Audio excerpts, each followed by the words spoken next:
Today we're making more stuff for my display booth at the upcoming guitar show. Today it's this cool sign with a built-in business card holder. Stick around. I'm Jeff. You're watching Homebuilt Workshop.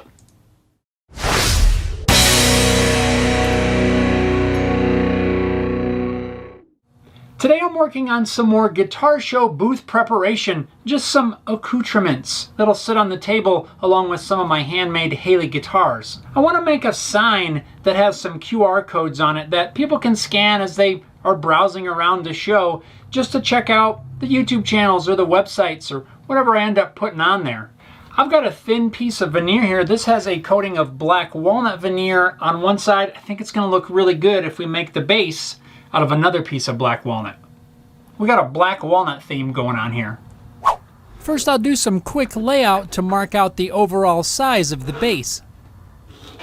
Then I'll head over to the bandsaw and begin cutting this piece down. Before I cut it to length, I'm going to first rip off a thin strip that I'll then resaw to use for reinforcing the sign later on.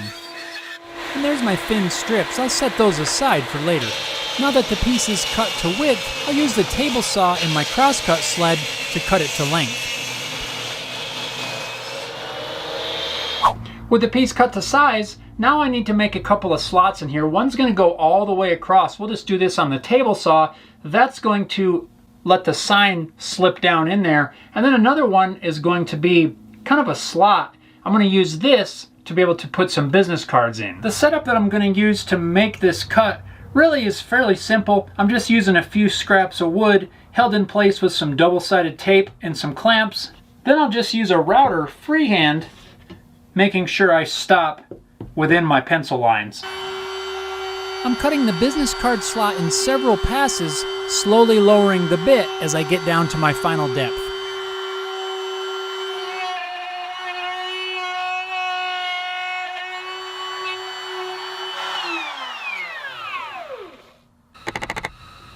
I'll clean up the corners and square them off using a chisel.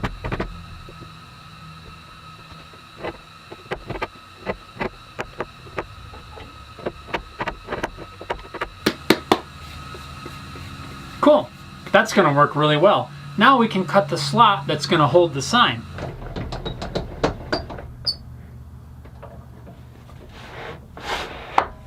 Just as I was about to turn on the saw and make this cut, I changed my mind.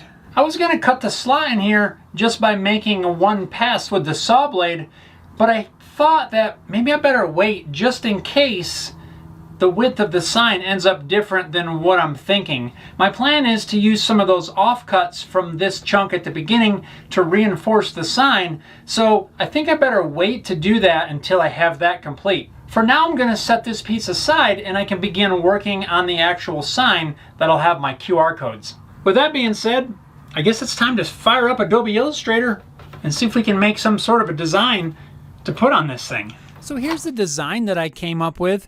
Just some simple text and a couple of QR codes that take the viewers to my YouTube channels. We'll end up engraving all of these text areas as well as the QR code, and this outside border, we'll use the laser to cut it out of the walnut veneer. Time out for a second. I'm here from the future. For you keen-eyed viewers out there, yes, there is in fact a typo in this file. I didn't notice it until days after I had the project completed. It has since been fixed, but yeah, I screwed up. Don't worry, it's gonna be fine. This thing's still gonna be at the guitar show and no one will ever know. Oh wait, let's get back to the project. To engrave this sign, we're gonna use a laser engraver. This is the xTool D1 Pro 20-watt diode laser. If you've seen the video where I'm setting this up, you'll notice that it's a little different configuration than when I got it originally. I have built a little simple base for it that I could attach some 3D printed little feet here that helps hold the machine in place to work with a laser grid that I've burned in here. Really, that's just to help with alignment. You don't have to have the laser grid, but being able to align things nice and straight and even really is kind of a nice feature. I'm going to put a link in the video description if you want to check out one of these xTool machines for yourself. They have several different models in different power ranges to choose from, I believe all the way from 5 watts all the way up to a recently released 40-watt diode laser module. 40 watts in a diode laser. That was unheard of a few years ago. Or maybe you already have a machine like this, but you're kind of interested in these little feet. I've also got some 3D printable risers that you can use. I'm going to put links down below in the description to that as well. So that's the machine we're using. Enough about that. Let's make this sign. I don't have the honeycomb cutting grid that you can get for this particular machine. The machine is shipped with some aluminum panels that you can place under your cutting area, but my cutting area is much larger than that. So as an experiment, I'm going to try some aluminum foil. I don't know if it's going to stop the laser or not, but it's worth a try. Having the laser properly focused is really important.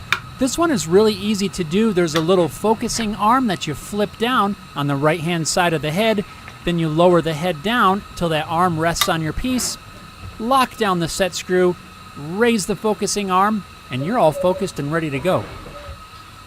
This thin piece of veneer has a slight bow to it, so I'm just going to place some heavy chunks of metal along one edge just to keep everything flat. After loading my file in the xTool Creative Space software, I'll use the software to frame out the area where it's going to cut, just to make sure that I have everything lined up on the piece. This is pretty handy because you get to make any adjustments to your alignment before you actually start cutting.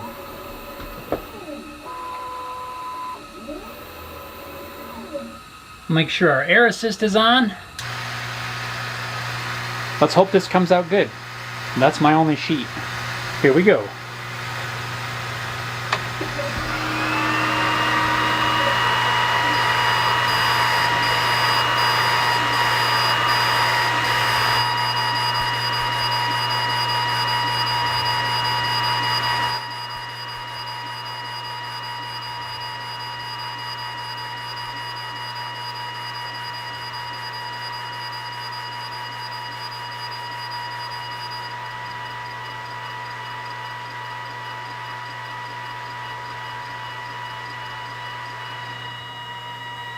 The cutting speed here is sped up about 600%, so it looks like it's cutting a lot faster than it actually is. Here's the actual cutting speed. We'll let the cut finish in real time. I probably could have gone a little bit faster on the cutting speed, but I was playing it kind of safe here. I didn't want to ruin this piece.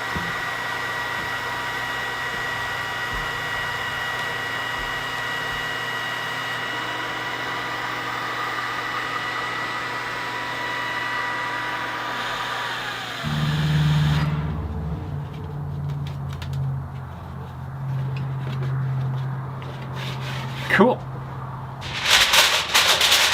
Look at that. Aluminum foil actually worked pretty well. It did not cut through it. Huh. Well, that turned out really cool. I probably could have increased the speed a fair bit. There's a considerable amount of smoke staining on here, but hopefully we can clean that up with some higher grit sandpaper without sanding through the veneer. Before I start sanding, I decided to take the shop vac and try to vacuum off any debris that was on the top. I want to try to eliminate staining the wood with the burned material. In an effort to not sand through the veneer, I'm going to sand this with just some 320 grit sandpaper. I'd rather sand for an extra couple of minutes than risk burning through the walnut veneer. That's better. Since this is so thin, I want to reinforce this back a little bit. I don't really want to glue a whole piece on here to make it a lot thicker, but these little offcuts from the base are going to work perfect to glue on around the outside edge. After cutting these strips to match the dimensions of the sign, I'll just glue and clamp them in place.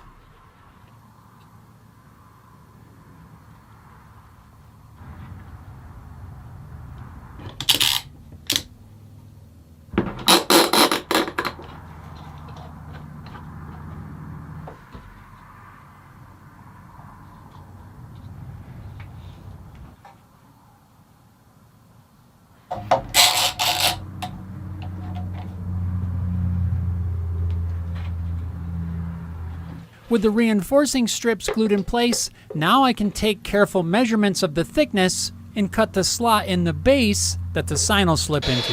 This was done by just making a cut, scooting the piece over ever so slightly to shave it just a little bit wider.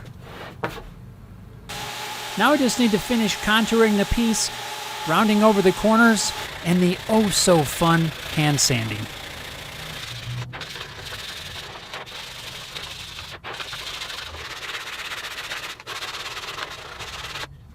To keep all the pieces at my booth looking the same, I'm going to use the Osmo Hard Wax Oil Finish again.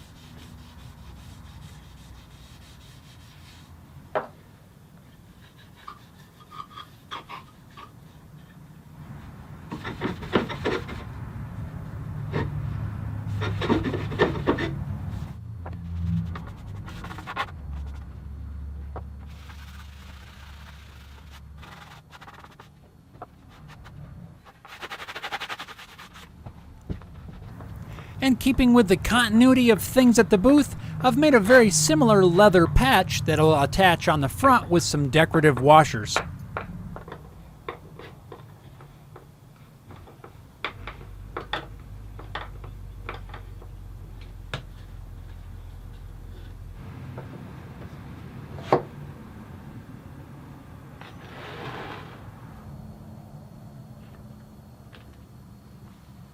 And there it is. Another project for the upcoming guitar show complete, just to give something for the passerbys at the show, something to do. Maybe they want to scan a QR code, maybe they want to grab a business card, just some interactive fun. And if you're curious, I did double and triple check to make sure that these barcodes scan, they work perfectly. This thing's gonna be great at the show. Thanks a lot for watching, guys. I hope this project gives you some ideas, maybe some inspiration for something you can work into your next project. Thanks a lot for watching. We'll see you next time.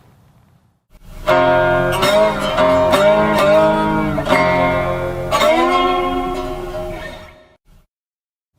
think that turned out cool. This guy still has no idea there's a typo on this sign. Oh boy.